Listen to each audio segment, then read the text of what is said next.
The Siege of Nuremberg. Nuremberg became the next great test, as German leaders issued uncompromising orders to defend the city regardless of its condition. By April 1945, the Reich was in disarray, its armies shattered, its leaders drifting from desperation to delusion, and its cities reduced to smoking ruins. Yet here, in a place already carved open by months of bombing, came a directive to resist until the last man. To German command, Nuremberg was not simply another urban position. It was the symbolic heart of the regime, the stage where mass rallies had once projected power to the world. Losing it meant more than surrendering ground. It meant revealing, in front of both enemies and citizens, that even the sight of the Nazi spectacle could collapse into ashes. The fight that followed lasted 5 days. American tanks entering the north and west of the city quickly found themselves confined to narrow corridors of rubble. Whole blocks had been turned into defensive layers of stone and dust, where basements became machine gun nests and stairwells were rigged with explosives. Volunteers of the Volkssturm, many of them men too old for regular service or boys pulled from classrooms, were thrust into these positions with outdated rifles, Panzerfausts, or little training. Civilians conscripted in haste were forced to carry weapons into combat they had no chance of surviving. For US infantry companies, used to smaller skirmishes and rapid surrenders, this abrupt turn to hardened defense was jarring. Vehicles edging down tight alleys were struck by sudden volleys from hidden positions, forcing troops to advance door to door, clearing each cellar with grenades or satchel charges. The street-by-street struggle erased any sense of predictability and drained momentum at a punishing pace. The physical state of the city intensified the ordeal. Months of bombing had reduced 90% of Nuremberg to rubble, with collapsed roofs forming barricades and toppled masonry blocking every major route. Bulldozers were pulled forward to carve temporary paths for supply and armor, while thick smoke settled in pockets across the city. Fires often reignited as fighting spread deeper into residential districts. American engineers laid charges to destroy fortified cellars, but every demolition added to the ruin, bringing more walls down and trapping more civilians beneath. The city's old stone churches, warehouses, and historic bridges, many having survived earlier waves of bombing, buckled during these close-range engagements. What had once been a proud medieval center became shapeless ground contested block by block. Archival releases from 2025 have updated the civilian toll, making clear just how costly these 5 days were for ordinary residents. The verified figure now stands at 371 civilians killed during the siege. Earlier speculations had projected much higher numbers, but incomplete wartime records and destroyed registries created decades of uncertainty. Even with the revised total, the deaths of those days left a heavy scar. Many perished in collapsing shelters when fresh bombardments shook foundations. Others died from failed medical support as hospitals stood gutted and without supplies. Families unable to flee the fighting huddled in cellars and quickly ran out of water and food, while fires and choking dust made hiding places unlivable. For the city's weakest, the sick, the elderly, and children, survival was often beyond reach. For the Americans, the rhythm of the battle felt unpredictable.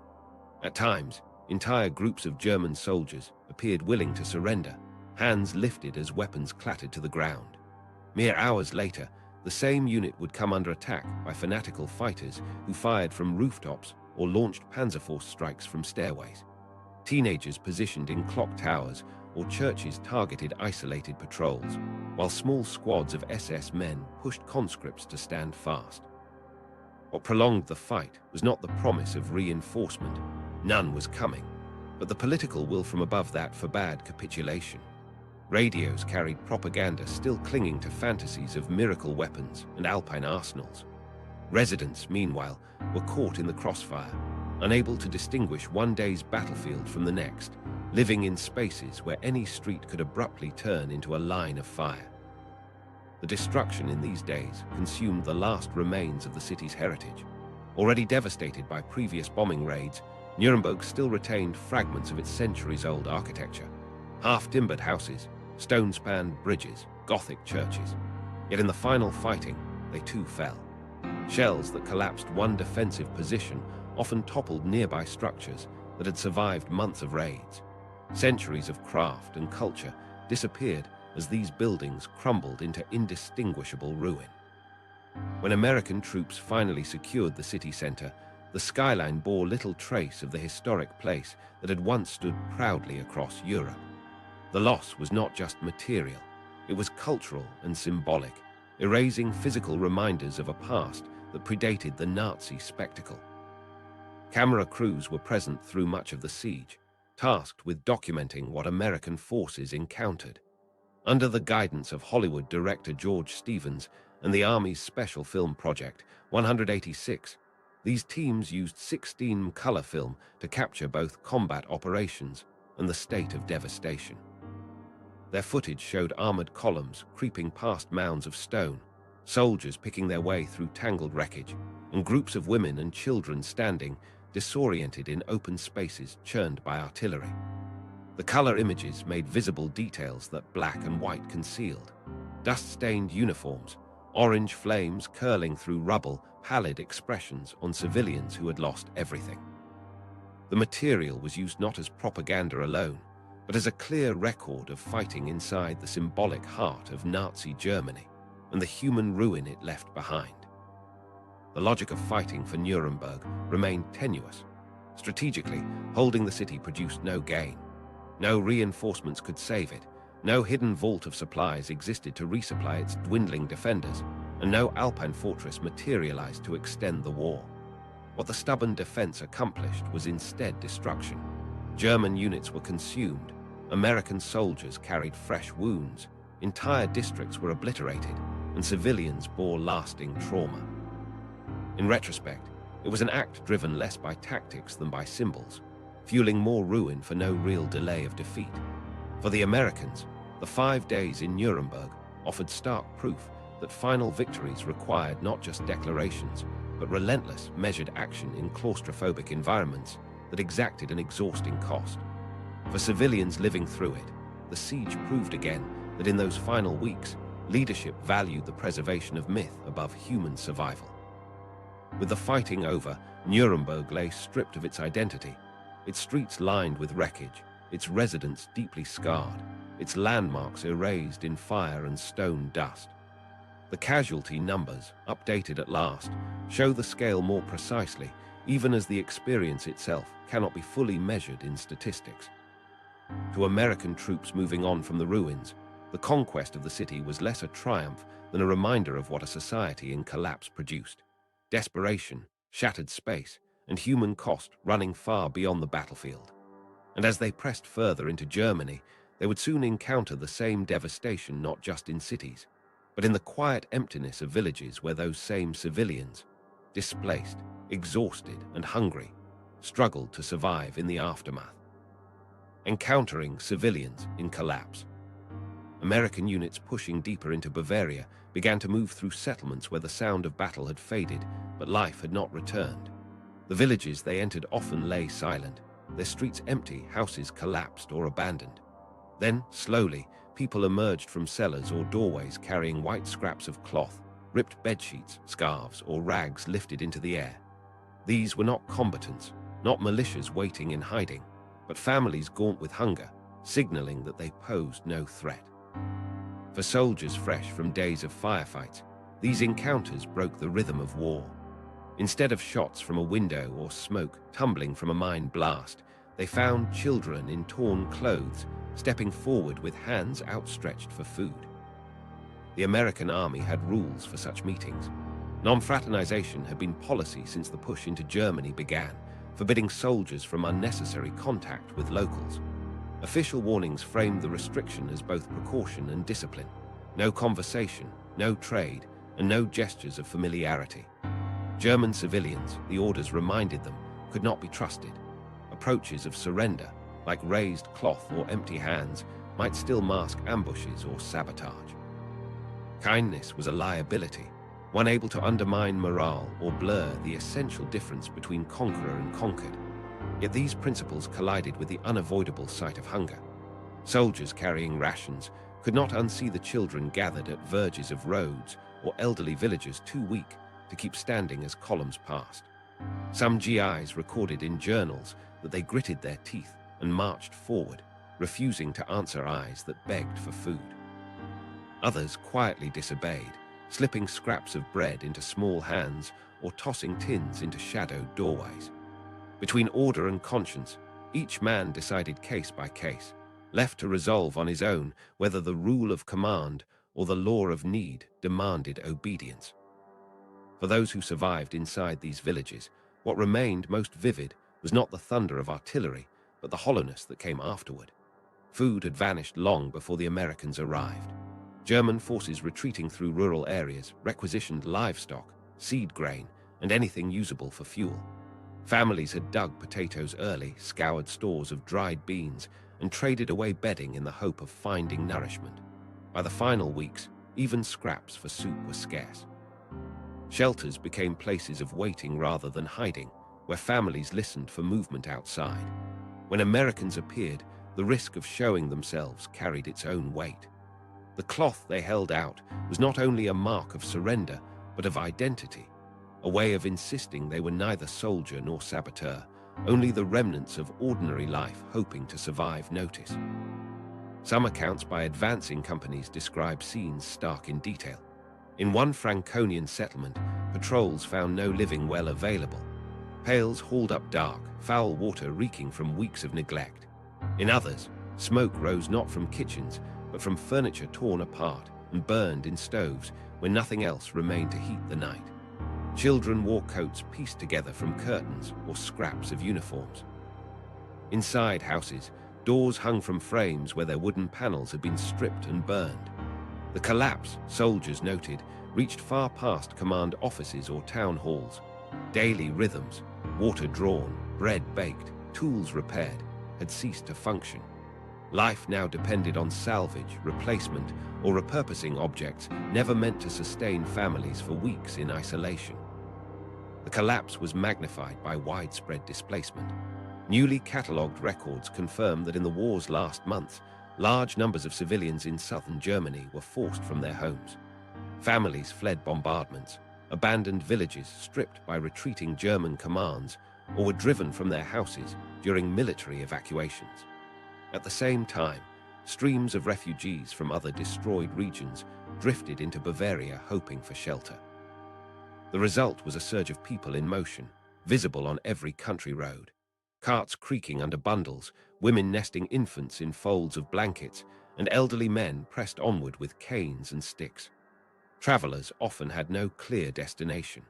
They moved because they had been expelled, or because the ruins left behind would not sustain them, or because the next town ahead might yield what the last one lacked. In Franconia, records show that this upheaval brought heavy pressure. The region's position as a transport crossroad and defensive corridor attracted both retreating soldiers and layers of bombing intended to block German supply lines. Villages swelled with strangers, and houses overfilled quickly. Families found themselves sheltering distant kin or sometimes neighbors from entirely different towns, all competing for the same dwindling food and water. Kitchens meant for one household prepared whatever meals remained for 3 or 4. Barns emptied of animals housed the displaced. American patrols encountered locals alongside new arrivals, a confusing swirl where origins no longer mattered, only hunger. Limited reserves vanished as fast as they were discovered, leaving no time for resettled families to stabilize before the next wave joined them. For soldiers passing through this landscape, the sight of constant movement left its mark. They were fighting a war, but also crossing ground where the majority of people held no weapon. Civilians drifted in columns that paralleled the army's own, following carts or staggering on foot. Regulations reminded the troops that their rations belonged to them alone, and yet daily experience brought collapse to the edge of their march. Witnesses recalled the moment when a child fell into the dust as a unit approached, unable to keep walking from exhaustion. Regulations did not erase the reality of his body lying still. Even when bread or water did not change hands, the spectacle of deprivation weighed upon them. The rules existed, but the presence of hunger was undeniable. More than battlefield encounters, these scenes reshaped what the advancing soldiers remembered about the war's closing stage. Official reports listed casualties, sabotage, or cleared positions, but diaries more often mentioned faces glimpsed from cellar doors, eyes deepened by weeks without food, or women clutching infants as they waited by roadside ditches. Every sign that once suggested resistance, the silent house, the closed barn, had to be reconsidered against the possibility that it simply held life waiting for the right signal to crawl out. For American infantry, the terrain that intelligence had described as potentially fortified with guns and fuel depots instead bore traces of desperation, where surrender was rarely military but constantly civilian. The blurring of combat and collapse became more complete with each week. Streets shelled open for armored entry became filled the next day with displaced families scavenging wood. Supply convoys carrying ammunition rolled alongside carts of people carrying the entirety of their belongings. Links between conqueror and conquered bent under the weight of necessity. Hunger and weariness pressed closer together than any directive would allow. Some soldiers began to see their responsibilities less strictly as military alone. Encounters forced them to consider whether victory achieved at the front automatically resolved what waited behind. Reviewing the evidence now available shows that hunger and displacement were not incidental shadows of war but central elements shaping its end. Southern Germany in the spring of 1945 contained large swathes of population wandering, collapsed infrastructures without safe water, and settlements torn by repeated possession.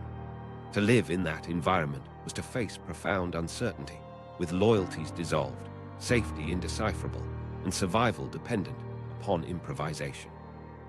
Civilians woke each day not knowing whether an army would arrive, whether a house would hold shelter, or whether the next meal could be obtained. Soldiers, exhausted from combat, recognized in those faces a different kind of endurance.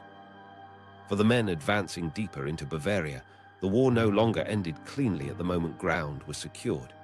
Victory came shadowed by starvation and displacement, testing not just discipline but compassion.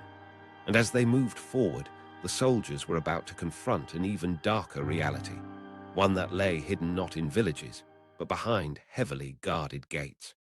The liberation of Dachau. The approach to Dachau began as another advance along the map, one more checkpoint on the road through Bavaria. For the soldiers, the name meant little, and the expectation was simple: some kind of confinement area, perhaps a prisoner of war camp crowded and poorly run. Nothing in their orders prepared them for what they would find when they reached the gates on April 29, 1945. Outwardly, it looked ordinary: rows of fencing, a watchtower, gates of timber and wire.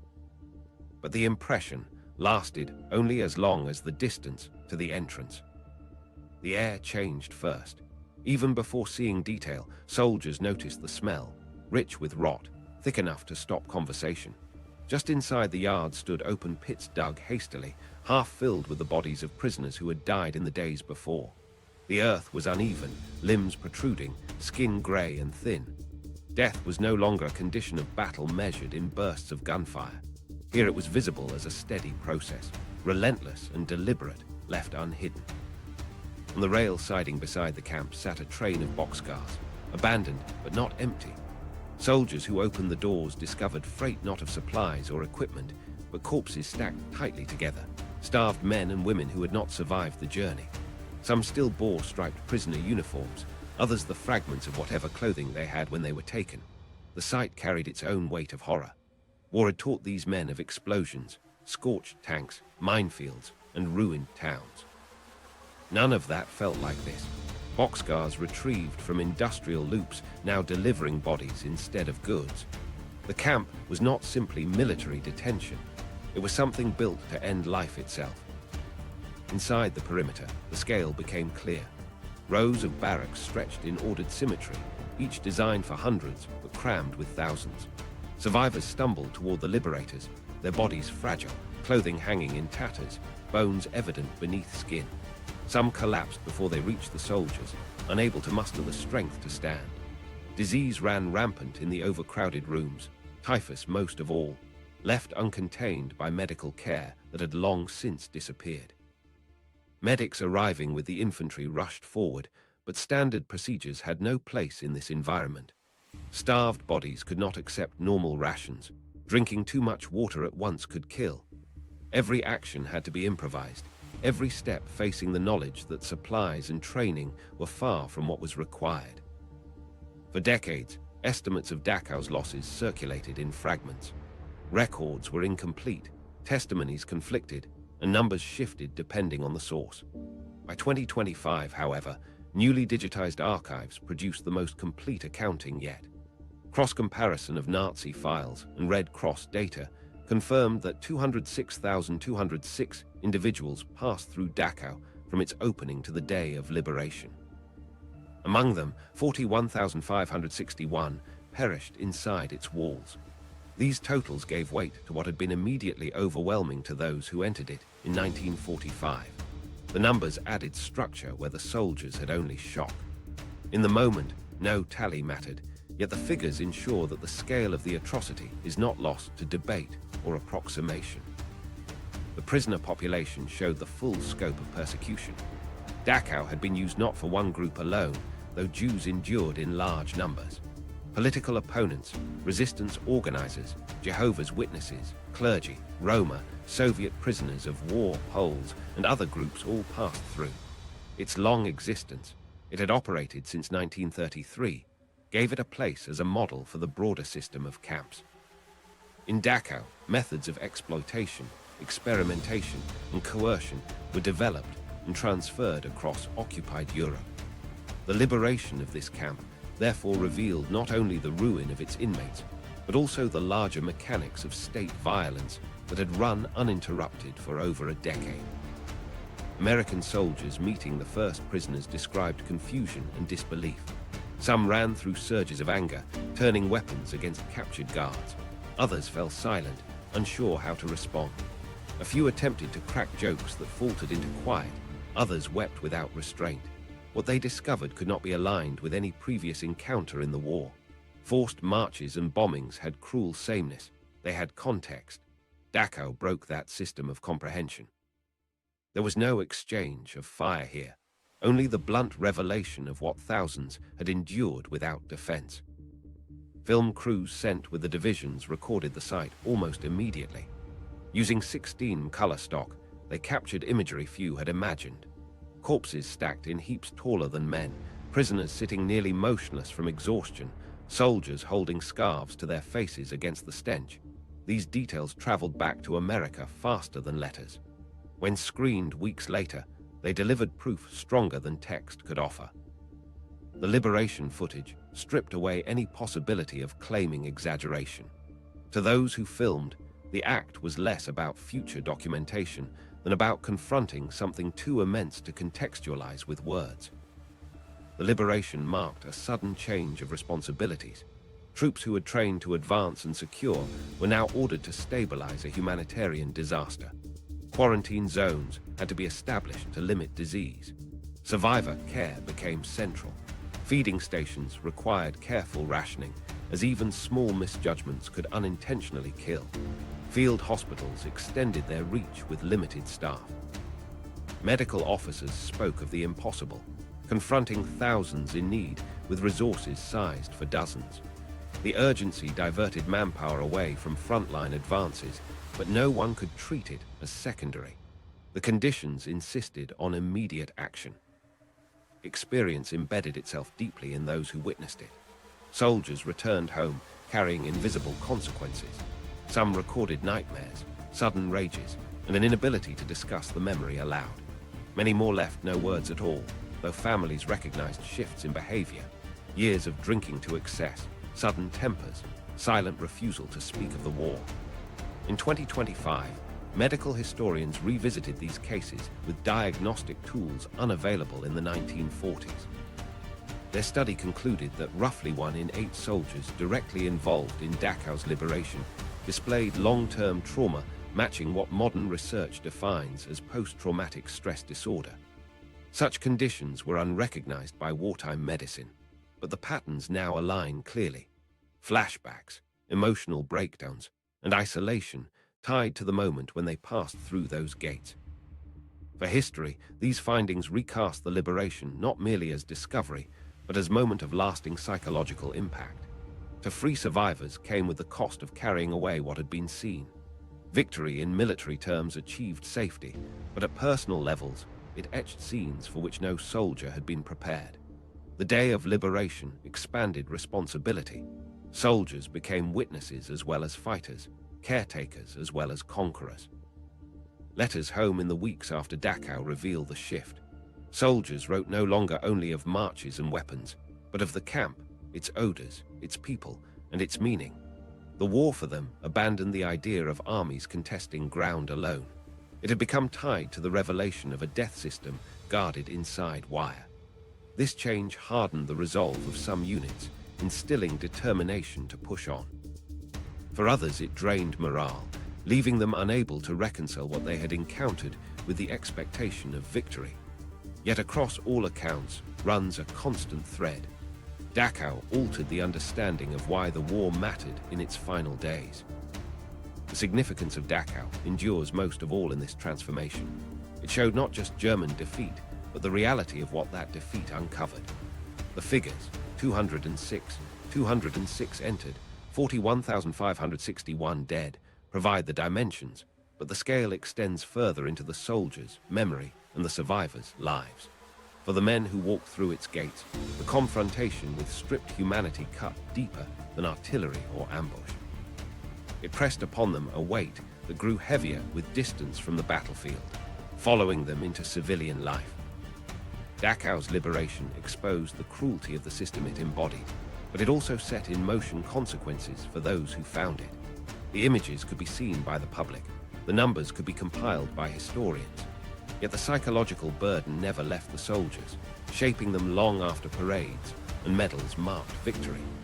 Their bodies had survived the battles, but the memories of Dachau would test endurance in ways war itself had not.